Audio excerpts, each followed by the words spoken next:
Ayan, magandang umaga po sa ating lahat. Brother Sunny po dito po sa The Boys Vlog. So, nandito tayo ngayon sa cooking session ni Tatay Diboy. So, unang gagawin natin ay gayatin muna natin yung mga ingredient, no? Meron tayo ditong kamote o sweet potato, ayan, no? Meron tayong carrots. Ginayat ko na, hindi ko na pinakita, masyadong hahaba no? Pagkagayat natin, isineparate muna natin dyan. Meron din tayong repolyo. Ayan, meron din tayong repolyo. Ginayat na rin natin para tayo limit sa oras, no? Meron din tayong toge. Ayan, ito po yung toge. Binili na po natin siya. Dalawa yung gagamitin natin toge. Ayan. Okay? Tapos, meron din tayong sibuyas, bawang.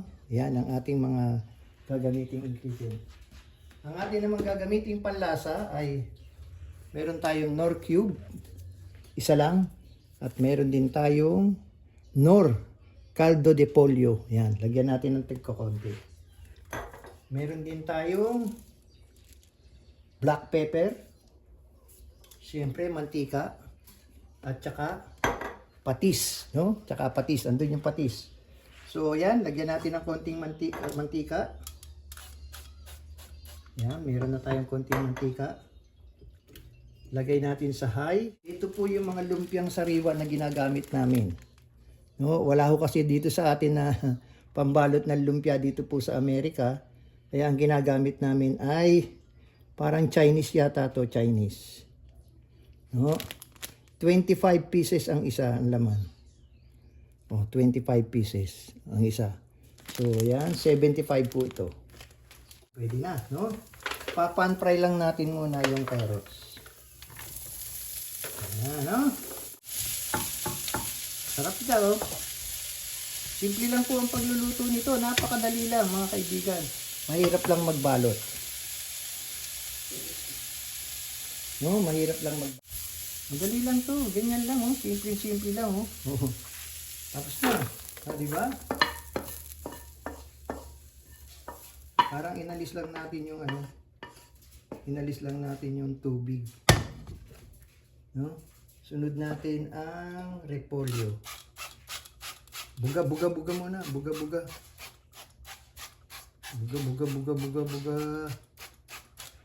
Yan, so repolyo naman. Yan na, repolyo naman.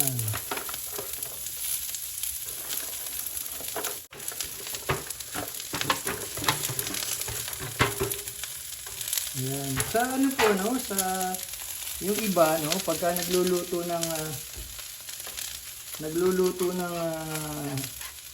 ganitong mga gulay, no? Gulay na lumpia. Hindi na ginigisa na lang ng sabay-sabay. So, depende po yan sa klase ng no, na nagluluto. Ako, iniisa-isa ko muna. No? Lalo na tong repolyo. Mas masarap daw ito pagka pinakain nga ito ng hilaw eh. No? Masama din naman yung sobrang luto kasi nawawala na yung crispiness. No? Okay, yan. Tapos na. Tapos na yung ating ayan, no? Tayo nag-isa. Sa amin, una lagi ang garlic. Ayan, no? Ang bawang, una kagad lagi ang bawang. No? Tapos, isunod na natin kagad ang sibuyas. No? Ito yung bago namin, sibuyas. Lagay na natin ng Nor Caldo. Ayan. Konti lang Nor Caldo, no? Konti lang. Pampalasa natin yan. Yan ang pampalasa ni Tatay Diboy. Okay? Pagkatapos ng kaldo, lagay natin yung chicken cube. No? Ayan. Ito na yung chicken cube. No?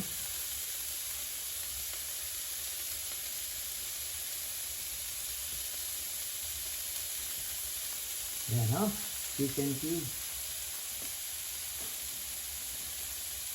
Pagkatapos ng chicken cube, lagyan natin ng konting tubig.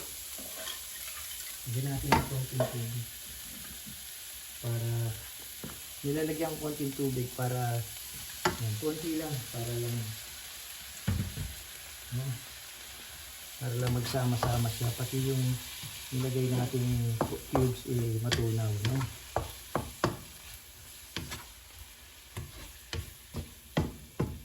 Ano? Simple lang, no?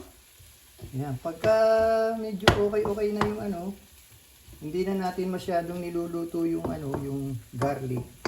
Kasi gusto ng yung iba pagka nakain ng ano, gusto may hilaw na ano na dinigtik na garlic sa ano, sa amin sa mga Katagalugan.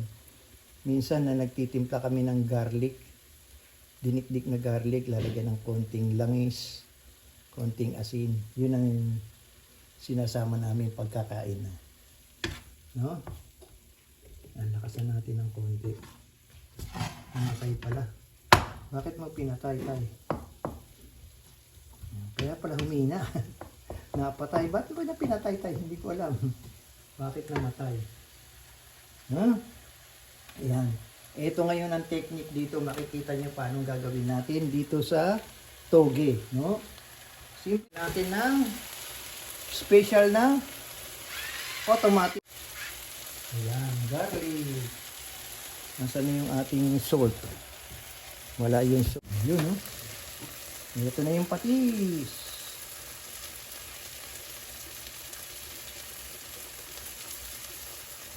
Isa. Dalawa. Ang patis namin dito, mga kaibigan, from Vietnam. From Vietnam. Masarap po ito. Hindi ho masyadong maalat na maalat. No? Hindi ho maalat na maalat. Tama-tama lang yan. Okay.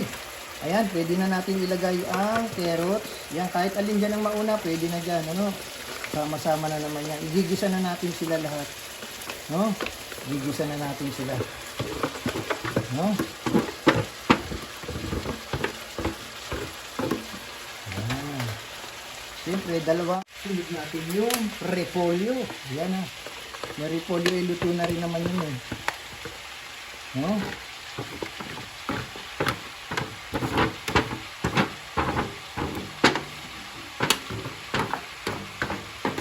Yun, no?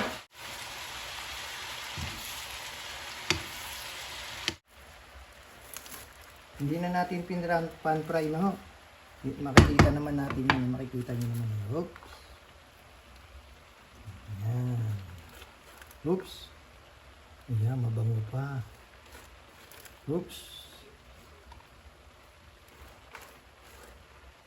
Dalawang ganito yung binili ni Mrs. Anong anak ko pala. Ano tawag dito? Mungo sprout sa English. Ano sa Tagalog? Ano sa Tagalog yan? Toge. Ritong lumpiang sariwa. Ayun, no? Ako, ang dalaglag na.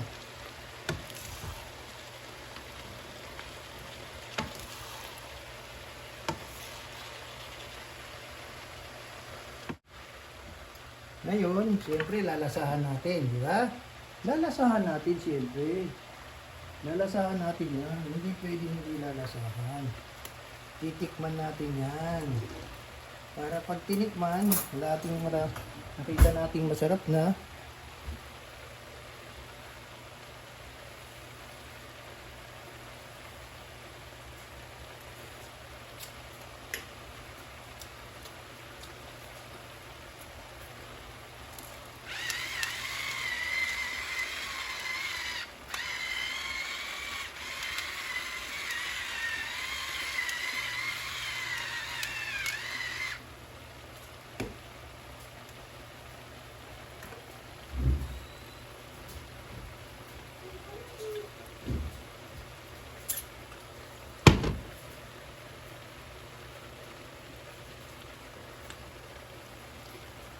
Okay. Ayan na. Malapit na. Malapit na tayo. Isang halo na lang. Konting halo na lang.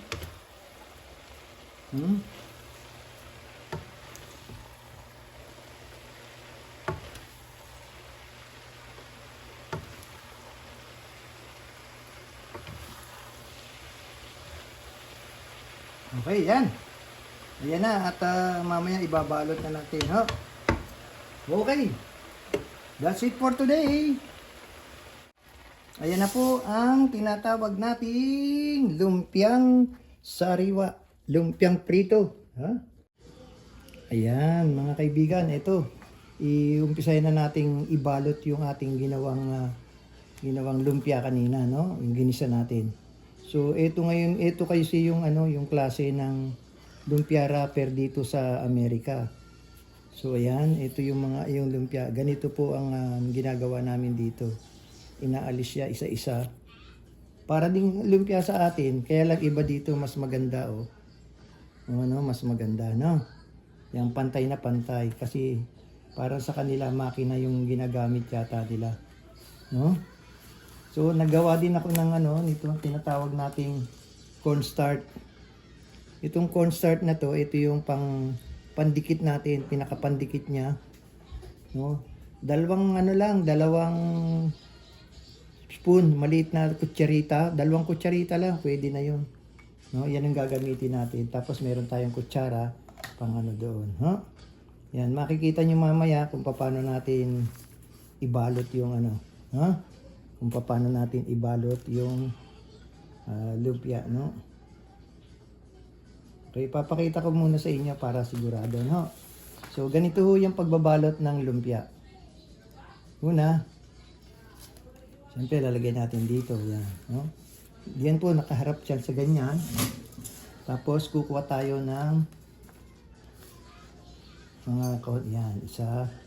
Yan, para tama na yung isang ganun. No? Tapos, ganito po yung pagbalot niya. Ano? Tapos, ipasok mo ng konti dito. Pantayin. Yung kabila. Irap. Ganon. Sunod yung kabila. Ganon. No? Tapos, lagyan ng konting yung ibabaw. Yan. Kalahati. Pinakalahati niya. Tapos, iikot na. Iikot na. Ayun na. So, ganun lang po yung niya. Ganun lang po yung pinaka niya pagbabalot, no? Ulit para sigurado. Okay, isang kutsara lang. Depende sa klase ng kutsara nyo, no? Tansyahin nyo na lang para sigurado, no? Tansyahin nyo na lang. Yan kung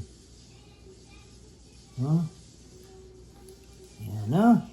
Tapos yung gitna, oops, balik ng konti, lampas ng konti, tapos ibalik, oops, tapos ganoon.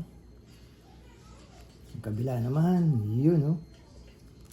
Ganun ng konti, lagyan ng pandikit, yan yung pandikit niya.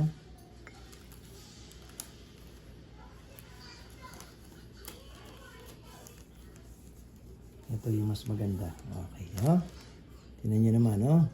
Ganyan ho yung klase ng pagbabalot ng lumpia. Ayan.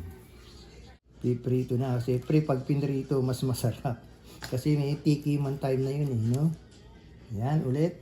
Iatras ng konti. Kaliwa. Kanan.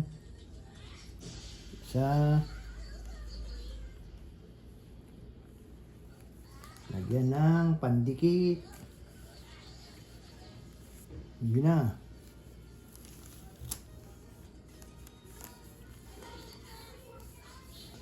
Yun. So, yun lang po mga kaibigan. Yan na po yung ating pagbabalot. Pakikita ko sa inyo pagkatapos na natin, ha? So, yan. Magandang hapon ulit sa inyo. Ito na po yung nagawa nating lumpiang sariwa, lumpiang prito.